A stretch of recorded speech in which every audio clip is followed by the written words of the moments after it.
మహబూబాబాద్ జిల్లా కేంద్రంలో రంజాన్ మాసం సందర్భంగా కొత్త బజారు నందు ఈద్గా వద్ద అన్ని రకాల ఏర్పాట్లు చేసినట్లు అధ్యక్షులు ఇబ్రహీం తెలిపారు.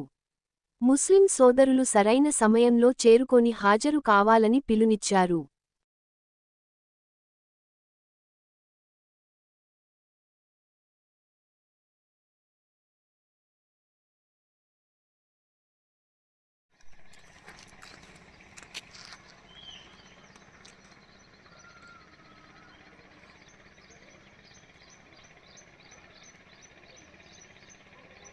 మహబూబాబాద్ పట్టణం లోపల 2 ఈద్గాల లోపల నమాజ్ సమయము పొద్దున 9 గంటలకు పాత బజార్లో, 9:30కు కొత్త బజార్ ఈద్గాలో ఏర్పాట్లు చేయడం జరిగినది.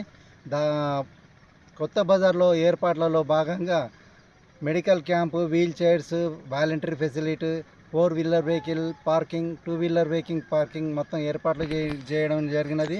2 వీలర్ 4 వీలర్ వచ్చేవారు ఇటు షాదీఖానా నుండి వస్తే వాళ్ళకు కొద్దిగా ఫెసిలిటీ ఉంటుంది. 2 వీలర్స్ నుంచి వచ్చేవాళ్ళు గేట్ నుంచి రావచ్చు. పొద్దున 9:30కు నమాజ్ ఏర్పాటు చేయడం జరుగుతుంది. ఖచ్చితంగా సమయ పాలన చేయాలని మా ముస్లిం సోదరులకు కోరుకుంటాను. అలాగే మా హిందూ సోదరులు ఈరోజు జరుపుకుంటున్న ఉగాదికి శుభాకాంక్షలు తెలుపుతున్నాము.